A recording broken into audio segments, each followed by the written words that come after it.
and action. Hey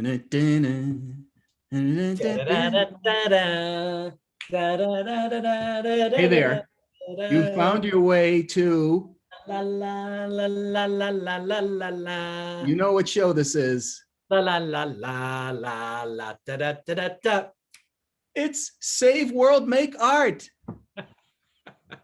You know, that theme song, the first thing that pops into my head is the episode where they're at Kings Island and they lose the architectural blueprints and they find the Yogi Bear poster. Do you remember that? I did not fixate on that one. Which one did I fixate on? There's so many. I don't recall any of the Brady Bunch ever focusing really, except for talking about how Mr. Brady was an architect. They never really talked about art.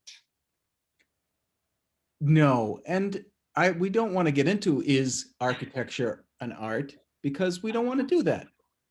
Get into a lot of trouble for that. But yes, that show did and can bring up a lot of issues for therapy. It damaged a lot of children's minds. I'm one of them. I think too that the whole transformation, how they were all during that, going from short-haired, leftover from the 1950s boys to hyper groovy guys with the long, they were just so groovy by the end of the show. And what's his name from the Monkees was on the show. The British guy. Yeah, him. Oh, here's one episode I remember. Davey. His name was Davey. Davey. I remember when the dad put a pay telephone in the family's house to make the kids pay for their calls. That is crazy because kids don't even know what payphones are nowadays. No. And I remember something I was watching recently. Oh, I know. There's an old show called Courtship of Eddie's Father. Yeah. You remember that? And I love that show. So I have old reruns. I'm watching it with my daughter, and the little boy on that show, Eddie, decides to call his dad at work from the payphone at school. And Ruby says, where's that? How do they have? What is that thing? And I said, well, you can still call, your parents at home at school. You just have to go to the office and ask to use their phone. Or better yet, borrow your classmate's phone in the desk next. Well, I suppose we should move into our topic for today. Not that those aren't good topics, what we were talking about there. They're great topics. Sketchbook, Eugene. Yes, we were talking about the sketchbook in our last episode. Should we pursue sketchbook one more time? Yeah, because we really hadn't cleaned up that whole subject matter. And one of the things I know that was important to me was the idea of play with the sketchbook and how tempting it is to get into perfection and it better look a certain way. You know what I'm saying? So I think, that it's probably not a bad idea to stick the word or the phrase perfection-free zone right across the top of your sketchbook. So going in there, you got to know. This is for play. Even if you're using it for a business thing and you're a professional, as you and I are, if you don't bring that play thing in, what's the purpose? What are we doing? Am I right? That's true. You might as well just use 8.5 by 11 sheets of paper and call it a day. Yeah. And throw them away when you're done, because there's that whole expectation. These better look like what I'm drawing, or they don't look like what I thought it, or I'm not as good as and I want to show this to anybody because I stink, That's a tough one to transition out of when you are thinking about embarking on an artistic career. And, look, this isn't just related to age, because this happens in all ages. Yep. And we can revisit this feeling from time to time without even realizing we're doing it. So I think until such time as what you said, which is to, go in with that open mind. Sometimes I'll tell my students, look, before you enter the room, take all of your previous baggage connected to how you draw and what you've been told, leave it out in the hall, and then pick it up on your way out. Because when you're in the room, I want you to be open to Mhm. new concepts. Well, so you have to give yourself permission to take those concepts and then implement them. Otherwise, you're just a person sitting in a room, letting stuff go in here and out here, and you're still drawing exactly the way that you always did. So I tell students, look, you can save a lot of money and go home and do that on your own. Or when you're here, hey, you can maybe grasp what I'm saying and give it a whirl. Give it a whirl. Speaking of that, who's really good at doing that? Little kids, Yes. little, even smaller than that. Yep. Yes. So that uh, I asked you earlier too. First, you showed me the framed piece over your shoulder there. Just Who's that that little thing, guy? that little thing. It was just laying around. I just thought, just Oh, throw that that up. little thing? It's beautiful. And then we've got this one by Now, my who's son that? Xavier. Whose He work was, is that?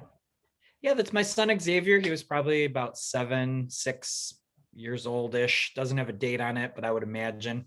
Uh, I really don't think he was trying to paint anything particular, but again, when kids are painting later on, they tell you the story of Right. what they were working on, and they do see things that maybe we don't see because they're not trying to paint the same way or draw the same way that is quote unquote recognizable. Right. We might try later on as we get a little bit more established, a little bit older, and also we start to change our way of thinking as to what's acceptable. Mm-hmm. I think too, yeah, the issue for kids that I see, and it's also far more so in the kind of experimentation that happens in uh, your end of the business, fine art, is openness to mistakes. And why do we have to call them mistakes? I mean, we most certainly don't have to call them mistakes at all. Maybe if you want something to call them and you want to not call it a mistake, you could say happy accidents, which I've heard people say, and that seems to maybe resonate a little bit better because look, we're really good at being our own worst critic. Am I right about that, Mr. Faulkner? Yep. Yep.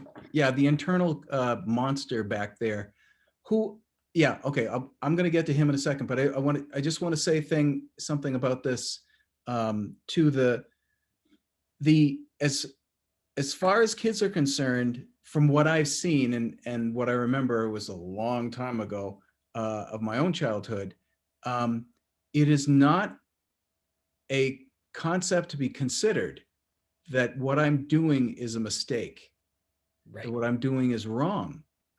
Um, and so to say that whether it looks like what it was supposed to, it's an experience, it's an experiment. And to say a happy accident or an experiment, I'm experimenting right now.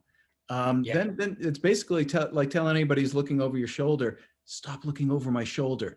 Uh, I don't need that kind of criticism. I'm just having fun trying to figure things out. Is that okay with you today? Sorry, I'm displaying sarcasm, but that's how I feel about the inner critic. And anybody, I remember grown up saying, well, my child just can't draw like you. Yeah, no kidding. He's or she is going to draw like they draw. Um, they don't have to draw like me. And by the way, at the time, I was probably 40 years older than their kid.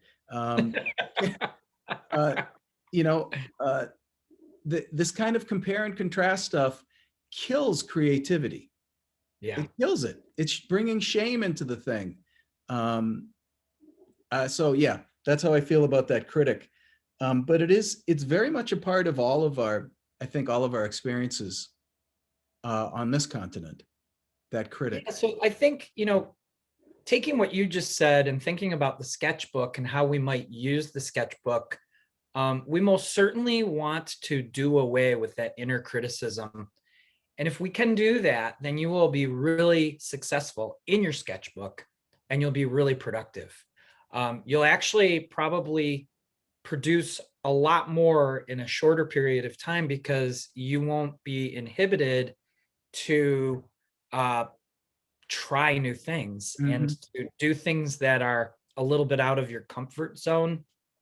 We all pigeonhole ourselves in many ways in other parts of our lives, but if we're just talking about art, we picture something that we think is who we are as an artist, and then we try and fit within that little thing. And there's two things that happen. One is that, you're going to never measure up to that thing that you picture yourself being. And number two, you're going to prevent yourself from possibly transitioning into ways of working that you never thought that you would enjoy or that you possibly would embody. Right. I always bring up the whole notion of students. When I was a student at CCS, I had classmates that were in other departments. I always like to use the automotive design example. Automotive design, one of the most cutthroat, hard to get into areas of CCS, but yet students would transfer out of that after taking a glass blowing class for an elective and becoming glass blowing majors for the rest of their career. That's one of the best little examples that I could give in terms of you need to express in different ways as an artist. You need to try all those things. And it shouldn't just be while you're in undergrad because we're like, well, you're in college and this is a good time to experiment. No, it should be all the time. Yeah. We should always be thinking about expressing ourselves beyond what we're used to. Okay, so to me, when I'm hearing you talk, so to connect it to the sketchbook, I don't know if I want to do that right now. I think we're getting back to the fine art illustration kind of thing too, for me. Because when I look at that piece that's over your shoulder there that you made, that comes from a person who is both expressing himself, but also has had a training and an understanding. And that requires like discipline and practice. And it is also about expression and experimenting with the materials. But there's an amalgam of those two. One doesn't cancel out the other. And so using the example of the automotive, I remember hearing that about the automotive department and going past their classes and seeing the kids sweat in their classes. To me, a really great presentation for a creative understanding, a creative practice has got to have both of those in it. You've got to have glass blowing and you've got to have a real discipline. Okay, you got to have an anatomy course. You've got to, if you're going to go into cars, you got to understand what am I doing in designing a car? What's the history of that? How have people done it? I need to try that and then try to break the rules rather than try to forget the rules. Okay, so how does that relate to the sketchbook? You can do both in a sketchbook. You can practice the rules, do anatomy sketches because you have an anatomy class and you've got to figure out exactly what that whole series of muscles and bones is doing around that joint. And then you can mess around and start to do surrealistic stuff in the sketchbook that is based upon your understanding of muscle, bone, and sinew, that you're just taking the lessons that nature is giving you and teaching and showing yourself how to have fun with that, express yourself. So I'm done with that part of my talk. Well, the piece that's behind me is from my sketchbook. So that's a good piece to look at. Yep. And what I'm showing in this piece is not only my use of anatomy and what I've learned through, regimented study of anatomy, but those figures are inventive figures. And from my standpoint, I never excelled in the inventive figures. I always worked from life. So I always had a model and worked in that regard. And so it was a big step for me in my sketchbook to do this kind of stuff, right, where I was experimenting with these figures that were completely inventive. They were made up. They were based off of my knowledge. And I was taking and integrating anatomical concepts. And then for this particular piece, I was doing overlapping figures. I call it, a fight scene or whatever. And I'm trying to figure out, and also each figure I drew in all the muscles as practice, right? So not only am I trying to create something that I've never done before with all this overlapping, but I want to try and challenge myself. How can I take those muscles and make them move in a certain way if they're, if this guy's doing this and grabbing some, and that kind of thing. Right. So you can imagine when I was drawing, I was doing a lot of this just to kind of feel like, what is it like?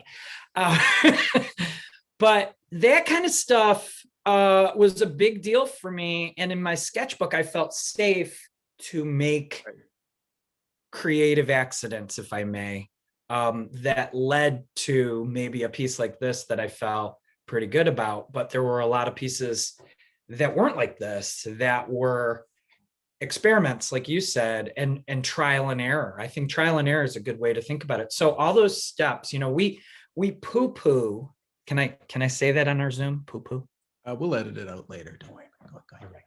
We like to look down on the drawings that don't live up to our expectations. But what we fail to recognize is we're never going to get here unless we do maybe 100 of these lesser drawings, right, that then finally we reach this one that's like the pinnacle. How do you get to that place? Long distance runners, I learned from my son, who is a long distance runner, that when he first starts training for his cross country season, he's not doing the same amount of distance in the same time that he's going to do midway into the season, where he's gaining new PRs pretty much every meet because he's conditioned. So it's like, that's a great way to think about, I think, what we're talking about in our sketchbook. We have to allow for all of these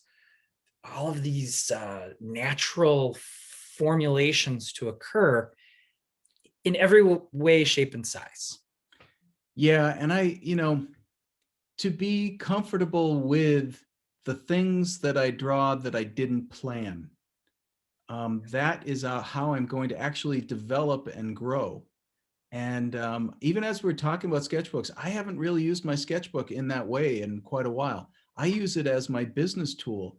When I remember when I worked with my mentor, Glenn Michaels, that was one of the things he was always saying to me. It was like, you get your sketchbook out. We're going to a restaurant, draw people, just draw, keep drawing, draw. So there had to be an element of play in that. There had to be. And that's one of the things for me, sketchbooks, if they become about a goal, like I'm going to use this to show people, to impress them, it becomes whatever it is, constrictive. It doesn't help expand and grow. And it has to do with the mistakes, just being comfortable with the quote unquote mistakes, because that's the only way anybody grows, is not self-abuse because I didn't do something perfectly. Right. So yeah. Earlier, before we started our Zoom session, I think what may have led us to this discussion was looking at this piece and then showing you two pieces that were done at the same time. Should I show those? Yeah. Okay. So I set up a bowl of fruit and I was painting from it. And my son came over and he said, I want to do this. I want to paint as well. And he was probably about the same age as he was in this painting over here, about maybe 6 or 7. And this was his attempt at doing something like from life. And you can see there's an ability to recognize, the subject matter. Well, my daughter, who was several years younger, decided to paint the same thing. And this is her end result. Wow. So you can see a lot of the same colors, and you can sort of make out the objects, but it's so much less about that for her. And it's very expressive. And she could point everything out to me in this piece, just like he could. But you can see up close, it's very, very different. And what we learn about children and their mark making abilities, especially at those younger ages, is that what it's about isn't trying to make this recognizable form. It's Mhm. about allowing yourself to get a feel for the materials and the sound of the materials. And if I push the material this way, does it push back? Or can I allow it to go this way? And if I can, what is it going to do? So there's so much involved with that I think disappears as we get on into our creative journey, because we start to dictate what we think is positive, Right. and what we view as not positive. Yeah, and when I look at her piece too, it's about that tactile thing uh, that is so evident to me when I'm pushing around paint. It's that quality. It's close to sculpting on a on a flat surface. Um, One of the things for me too, that in that regard then, is when I see kids making stuff, especially that 5-year-old age group in around there, I think that they're actually trying to make the thing. They think that they're making it. I mean, you probably, even at that age, they'd be, of course I'm not making it. What are you, nuts? That's an apple, and this is a drawing of an apple or a painting.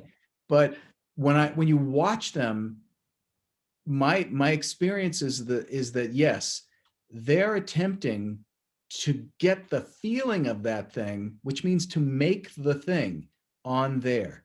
And it's it can be about, okay, I need to make it look exactly like the thing looks, and it also can be about, I need to make it the way I feel about that thing, which is also about the materials that I'm using. As I'm pushing this paint around, it can change the way I feel in any given moment about what I'm painting. So yeah, it's waking me up to the idea too of with expressionism and impressionism, it was and is an attempt to get back to that experimentation that can happen, and a freedom that can of expression, obviously, in a sketchbook, if we will allow it. Or it's something else that is not going to end up being fun, and will keep people from using it. Yeah, I agree, and I think that when we talk about the Impressionists, the reason why they were called that is because they weren't trying to paint something in the same manner as it was uh, presented for years prior, Mm-hmm. which was a certain type of look and feel and acceptance of how a subject matter was presented. And the Impressionists broke that all down, and they started to paint it differently. And therefore, they were like, look, I'm not trying to paint that thing exactly the way I'm trying to paint the impression of it, which is Right. what you said when you're looking at, you know, young children's artwork, which obviously is about the impression rather than so much strict guidelines. Yeah. Well, we have come nearly to the end of our time, Eugene. I want to come back to sketchbooks and certainly show more examples of what sketchbooks mean to both of us. And like you've got a lot of student work too to show, which brings me up to the subject of our um, doing a class, giving a class. Yes. Um, Yes, our character creation. yeah, character creature creation. We've called it. Character It's creature creation. I like yeah, it. it's something in there like that. Uh, Not to worry, you don't need to know the exact name because you have the link in the blurb down below. Click on that, you'll see the description of the course. We're going to talk more about it as we get closer to it. It's actually going to happen less than a month from now. So That's right. the number of people we can work with is limited. So click over there and get on this, because you're going to really want to get into this. If you've been grooving on what we've been saying the past several weeks, you're going to like this. Am I right, Eugene?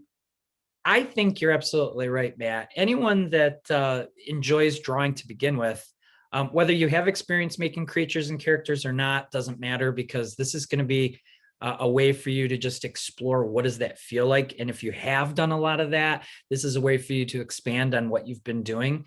And we're going to give you some concepts in order to help you to do that, whether it be, anatomy or proportion, whether it be concepts of how to deal with environments, and then also the storytelling element. You want to create things that are riveting and capture people's imagination. So storytelling is a big part of that.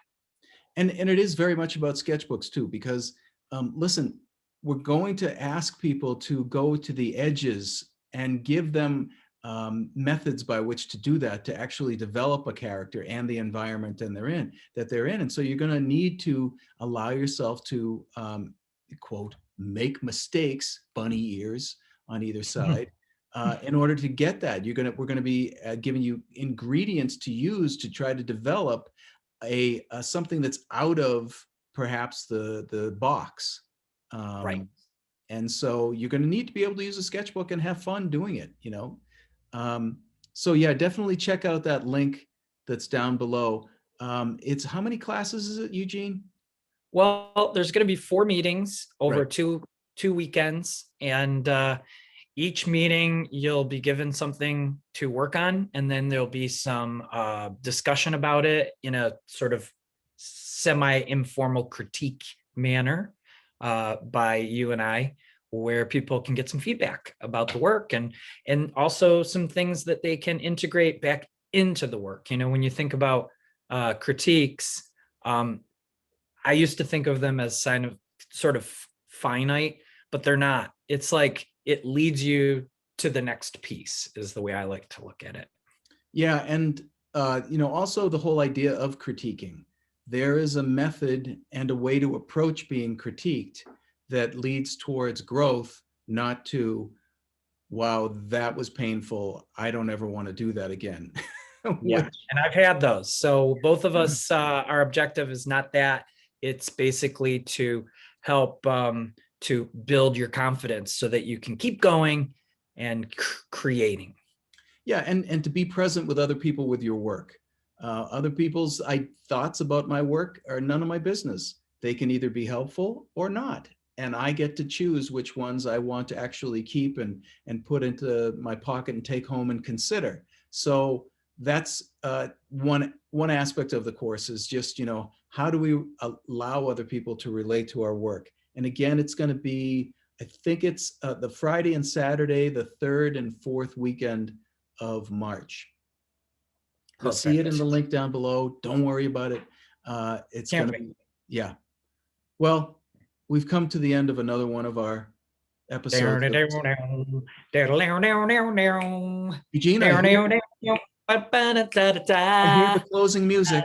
I think that's the end of the show. We've been so happy to have you here with us. I'm Matt Faulkner, and that is Music Man extraordinaire, Eugene Clark. Oh, thank you. Yep. Thank you. You're not too, you're definite music giant in my eyes. I've heard you hit a few drums with some pretty beats. Shucks. Thanks, Eugene. We'll see you guys next week. All right. And let's finish out with our country